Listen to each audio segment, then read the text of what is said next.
Hello, everyone. I'm Chester44, also known as Fly, and welcome to this Let's Play of Citizen Sleeper. Last episode, we went and finished everything up for Ash and Peak, getting everything set up and all the things done. Now all that's left is for a couple cycles to go by so that they can actually do the run. We do have several points, so we can use them for whatever we want right now. We could harvest things at the aviary, but honestly, we're pretty good with all that, I think. So I think what we'll do is gather up more of this. Gather up more scrap. There's no reason not to. Reroll these. Even more scrap.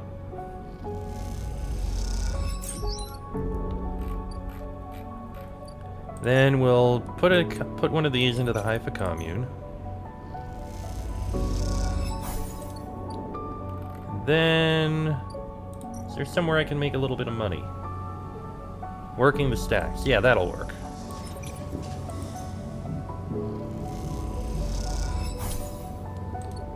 That's a little bit of money. It's no big deal. Self-repair. End of the cycle. Yeah, working to get extra scrap helps out a lot, since I can just use that to keep myself topped off. Oop.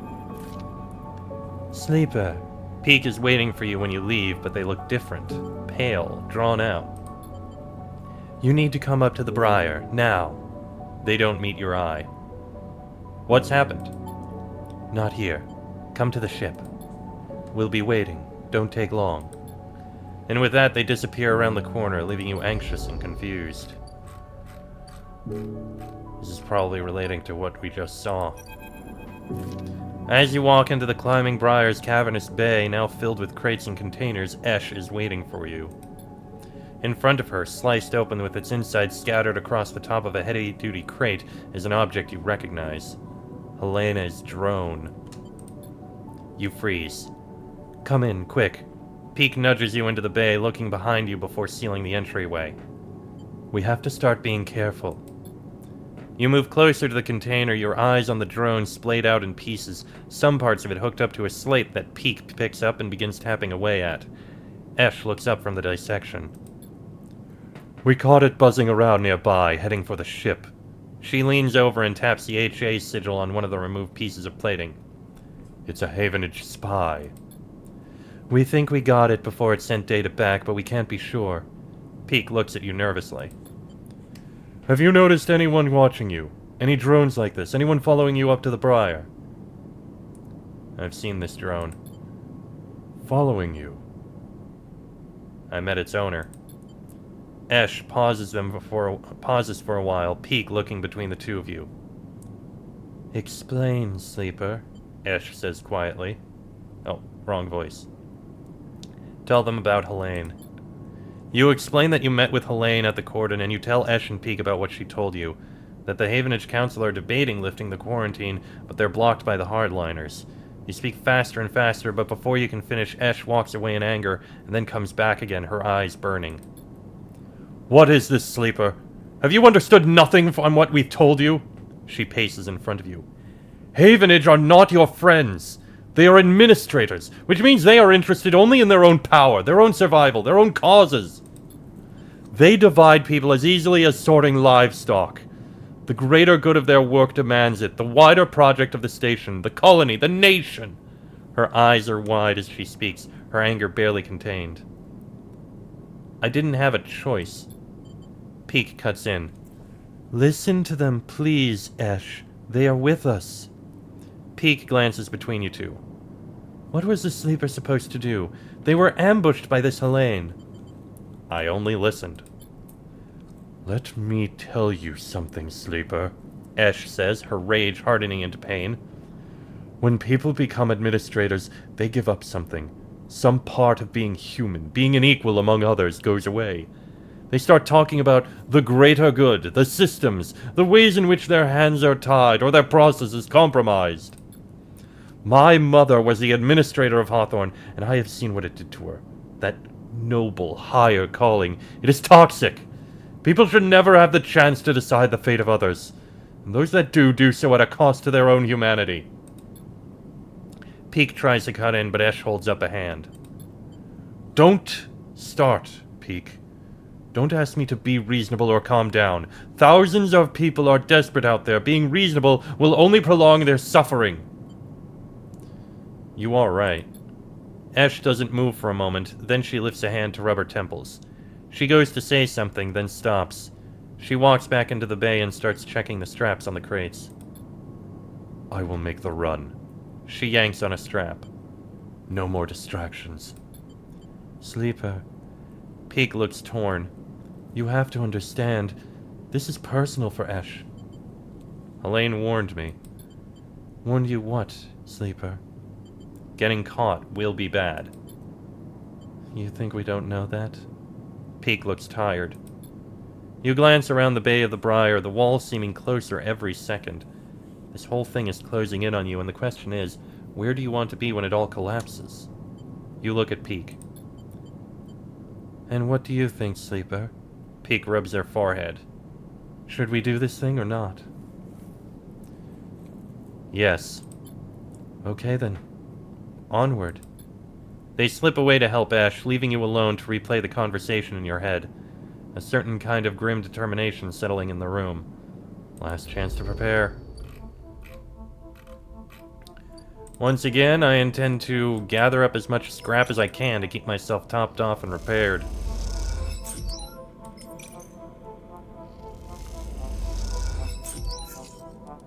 Those are some good rolls.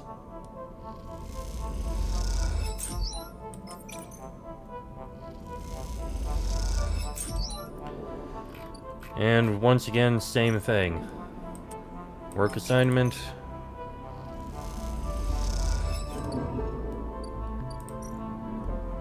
Then we put in the self-repair. End of the cycle. And the run will occur, whether we want it or not.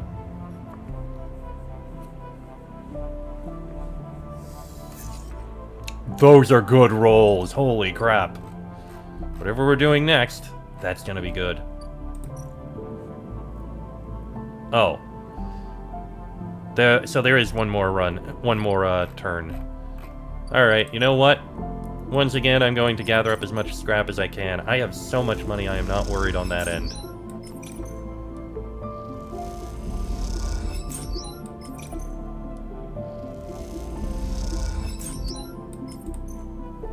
Because I may not be able to gather scrap with whatever we end up doing next. I may be too busy trying to make sure things get handled.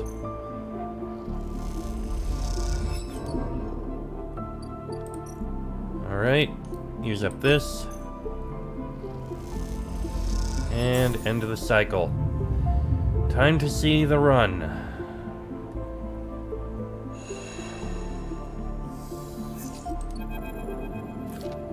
She's gone, Sleeper.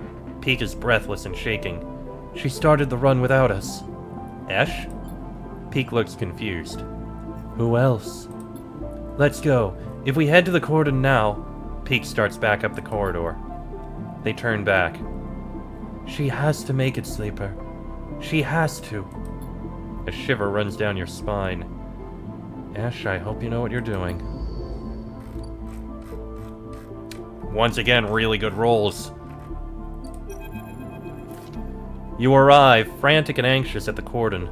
Peak is nowhere to be seen. Then you hear footsteps hammering on the metal stairway Helene's drone led you through before, the one that leads up to the observation deck. You leap up the stairs 2 at a time and make it to the top, momentarily blinded by the light pouring into the observation deck. Sleeper. I know she is trying to protect me, but... It's okay. She chose. But what about my choice, Sleeper? I'm not a child anymore. I can fight for myself. They turn away. There she is. Peak rushes to the wide window, leaning forward to catch a glimpse of the Climbing Briar's blue XPR livery against the black of the void. You spot the Climbing Briar, a glint of blue and white, and beside it the red glare of a tug's lights. The tug crew went with her! I knew they'd keep their word. That'll help. Peak doesn't seem to hear you, but the idea of the crew backing Esh up makes you smile. Maybe this thing will work. You watch as the Briar and its tug escort arc down towards the edge of the cordon, demarcated by the red lights of the perimeter system. So far so good, the Briar will just look like another refugee ship being escorted into the cordon, at least at a glance. Peak grips the rail as Esh reaches the edge of the cordon, that invisible net of sensors splayed between ships and drones. Now let's hope the blind spot triggered. You think back to the mess of systems you had to wade through to set it up, the delicate contingencies you set up to trigger the sensor blackout at just the right moment. Without noise, without ceremony, the Briar slides through the cordon. You await the flickering of alarm lights, the swarming of drones, but nothing. Just another cycle, just another ship. Esh is in. Both you and Peak let out the breath you've been holding and laugh. How did she do it? Peak smiles, shaking their head. We did it. Yes, we did. You feel a little shaky from the tension, but Peak's ease helps you settle. You imagine Esh, steely-eyed, in the pilot's seat of the Briar, searching for a place to dock. Maybe being stubborn has its advantages. You okay? Me? I think that took years off my life, but I've got to hand it to Esh. She was right. You and Peak turn back to the window, looking for the Briar amongst all those hulls. The calm fading as new worries settle in. You spot the Briar first this time, docking with the largest of the flotilla's ships, a vast converted tanker, half of its protective plates removed. You think about the effort it must have taken to get that thing all the way here from the inner system. You watch the Briar, unable to get any sense of progress from its placid exterior. They'll be offloading everything now, Peak says, both assuring you and themselves that everything is going to plan. You think of all the supplies loaded into the Briar and how long the process of unloading them might take. The bay was packed, rammed with everything you could offer, and the thought of bringing all that to the flotilla makes you smile. You think of the reaction of the refugees, of the welcome they'll give Esh as the bearer of such gifts. You even imagine a smile from Esh as she is showered with thanks. You focus on that as you watch the Briar and continue the nervous wait for it to finish unloading. It's breaking off! Peak points at the Briar and you see the puff of air and dust that accompanies an emergency depressurization. Esh must have ended things early, but why? Then you see them, the tugs closing in on the Briar. Havenage must have spotted the ship. You and Peak are up against the window again, willing the Briar a safe path out of the flotilla. Suddenly, the Briar shifts in space, a blue blur between two hulls. Peak whistles. Look at that! Looks like those upgrades we put together work. You watch as Esh cuts through the crowded flotilla, the tugs not daring to follow her dangerous path and peeling away. It is hard to keep track of the Briar, and suddenly both you and Peak are searching the black for a sign. Where has she gone? Then all of a sudden she is out, blue against the black, pulling away from the cordon on a wide arc back towards the station. A clean run. Peak cheers and smiles at you. We did it! She's out! They beam uncontrollably at you, the tension released. You find yourself smiling too, smiling at these two beautiful idiots and their beautiful ship. Then Peak is hugging you, squeezing you with all the nervous energy that had been building. Thank you, Sleeper. We did this together. They step back, still smiling. We did something. Come on. They rush out of the observation deck. Let's meet her. Hey, an upgrade point. I feel like I should take interface considering what I am. It only makes sense, so interface it shall be.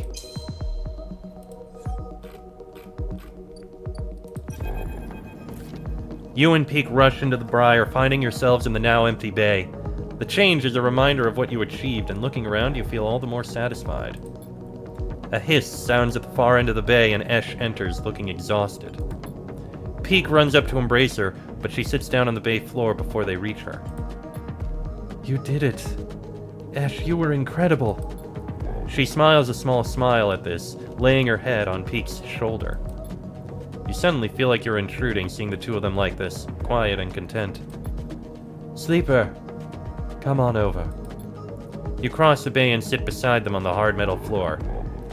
Esh, did you give the flotilla our chairs? They both burst out laughing at the ridiculousness of it all, at the exhaustion and the worry and everything else. You laugh too. It's impossible not to. And after a while, you all come to a stop, Peak wiping their eyes and Esh shaking her head. You would have loved to see it, Sleeper, Esh says quietly. The welcome I got. They came to greet the ship once I docked to offload the supplies. I told them I was coming, of course, as soon as I got inside the cordon, but there were so many. Children, families, they were smiling at me, shaking my hand. So I was there too. Sol was there too, Peak. And he's just as gruff as he sounds over comms. They took it all, crate after crate, until the ship was emptied out. There were so many, and even with everything we managed to bring, they needed more. They made me promise I would try to come back. Esh. Peak shakes their head. You know we can't do that twice. Esh stands up. What are we supposed to do? Wait for them to lift the quarantine? She's angry again, that familiar tension rising in her voice. Peak tries to pull her back down. Sit, Esh. Rest. You've done enough for today. Don't, Peak. I know my limits. Okay, well, seeing as they didn't catch you, perhaps they will lift it. They know the flotilla poses no danger now, and if they can account for the extra load on the life support... Esh walks away toward the ladder that leads up into the upper part of the ship. I need to rest, Peak. She holds up a hand. Sleeper? Then she limps up the ladder, step by painful step. I'm afraid if you were expecting a change in Esh's demeanor... It's okay, let her rest. Peak nods. I think I need some rest too. They put a hand on your shoulder and get up from the floor. We couldn't have done this without you, Sleeper, and I know those in the flotilla would thank you too. Go rest. Peak limps up the ladder too, leaving you alone on the metal floor of the bay.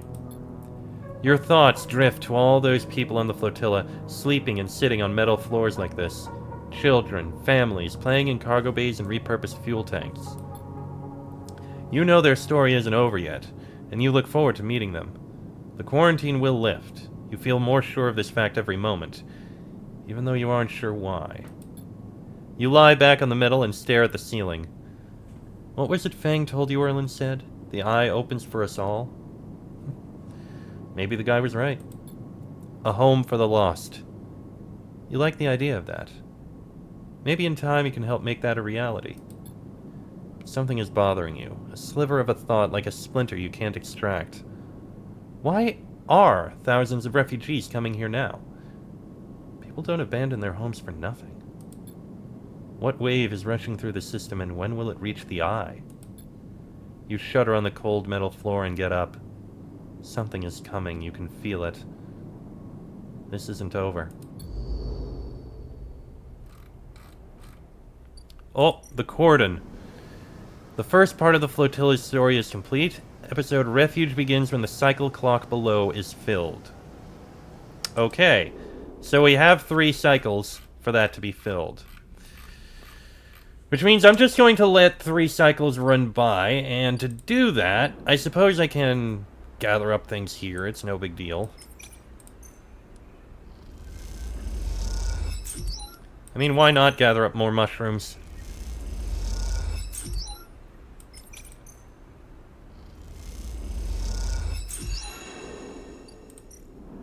Alright, fill it up with a couple more spores. I might need more later on, I don't know. But it's worth it to get them.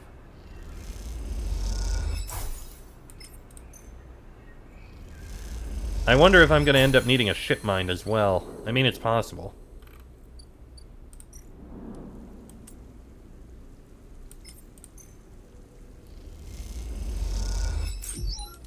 There we go, a couple more spores. 8 is probably enough.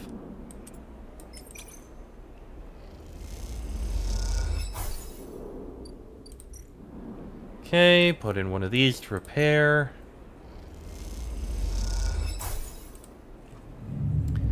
And we're going to let some cycles go by.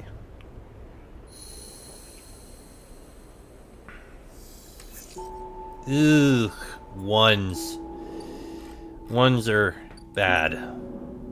Well, we did have two really good ones, and it's not like the worst thing right now. Oh, that's so much better.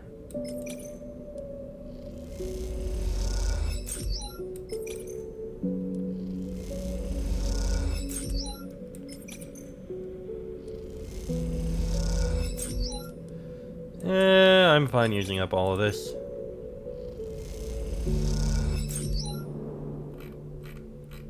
There we go. Another bit of self-repair. And end of the cycle again.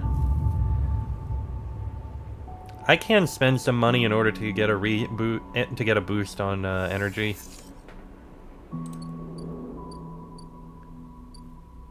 I mean, there's a chance, you know what, do a work assignment. I could end up with extra. Yeah, I didn't. You know what, do another.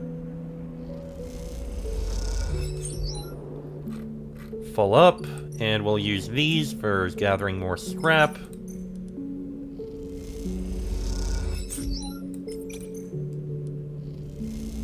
You know what? 2 scrap gatherings are fine, and the last one, I'll just gather up some more of this.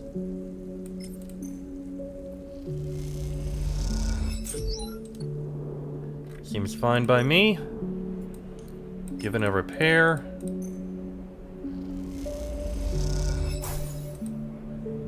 End the cycle. And now we should be seeing what's about to happen. The start of the second episode. Oh, jeez. It hits you like a wave. A wide-edged breaker roaring inland with the force of the entire ocean. The impact is a screaming brightness, blanking out everything. Behind it is silence. You float in space, suspended. No, you do not float. You are the silence. It has filled you up. It has emptied you out. You cease to exist. Time passes, though you do not feel it passing. Then something flickers in the silence, and then something moves. That something is you. You open your eyes to a metal ceiling of flickering lights. You feel the floor around you, patting it with shaking hands. You assemble an image of yourself lying on your back in a corridor. You shake off the silence and sit up. What was that? You glance around, looking for a sign of some change. Damage on the walls, shouts in the distance, fire and fear. Nothing has changed. The silence sits around you like fog. You try to think, furrowing your brow. How do you think again? It doesn't seem so easy anymore. You force the pathways to light up, the databanks to grant access. You feel like a fraction drive starting up after a long shutdown in cold vacuum. In the wave. In the wave was noise. Just as the sound produced by a wave raking across a pebble beach represents trillions of impacts heard as a single roar, so this sound was the result of trillions of electrons flickering in place, heard as a single impossible scream. A memory or image comes to you, one from the moments before the wave hit. You squint as you imagine it, trying to cohere its blurry form. A broken skeletal ring. The eye. And then a vast arc approaching it, a razor-edged white curve. The wave. The wave approaches the eye. The eye spins, turning each part to face that vast white edge. You recognize their skeletal data cloud forms. The bright market, the Lowen, the Greenway, the wastes. Then the wave hits just as the flotilla, the cordon, turns to face it. And after that, everything is silence. You open your eyes again. That is the epicenter. But of what? Well, that's worrying. Even before you reach the cordon, the damage is obvious. The blinking red lights, the drones, the tugs, all are gone. Half the cordon's frame has also been shorn away, perhaps through the impact of some failing ship. People push past you in the corridor, both Havenage staff and contractors clearing the cordon. Try to speak to them. You are met with suspicious looks and scattered warnings, but little else. From the equipment being carried out, you suspect this is no relief effort. Havenage are pulling out of this section of the station. The further you pass into the cordon, the less people you see. You can see a few sections have been closed off, their bulkhead doors sealed and red warning lights punctuating the corridors, but otherwise most areas seem functional. Suddenly you feel a hand fall on your shoulder. Havenage security? You should have known better than to wander into this place. You brace yourself as you turn. Sleeper! Peek embraces you as you turn. What are you doing here? Did you see the cordon go down? Did Esh speak with you? Peek glances around and you can see they are panicked. Where's Esh? I have no idea. Peek runs a hand through their hair. I was away from the ship, and when I got back she'd taken it and gone. Then I saw the damage to the cordon. Peek looks at you with wild eyes. What if this is some Havenage attempt to clear the flotilla? To scuttle the refugee ships? It isn't. What do you know, Sleeper? There was a wave. Peek frowns. A wave? What do you mean? A signal that only affects electrical systems, perhaps? An EMP would have taken out most of the station, but... Peek runs a hand through their hair. I don't know what you are saying, Sleeper. That doesn't sound... They look away down the corridor for a moment. Look, I have to find Esh. I'm sure you felt something, but we can talk about that later. They set off down the corridor. I can't sit around talking any longer. Find me on the flotilla. I'm going to find a way to Esh no matter what. With that, they rush away into the depths of the cordon, leaving you behind. Seems like you'll need to follow if you want to get any answers. The cordon. You find a small shuttle scavenging supplies from the cordon to take back to the flotilla. They'll take you too if you bring some scrap along. Which I think we'll do in the next episode, because this one's gone on about long enough, I think. Yeah, a few minutes shorter, but... something is going to be happening. We need to figure out what's going on. Sure, we managed to do that supply run that the flotilla desperately needed, but now something else has happened. The question is, the hell is it? Hopefully we'll find out in the next episode. Till then, I am Cheslick44, our name is Fly. This has been a Let's Play of Citizen Sleeper, and I shall see you all next time.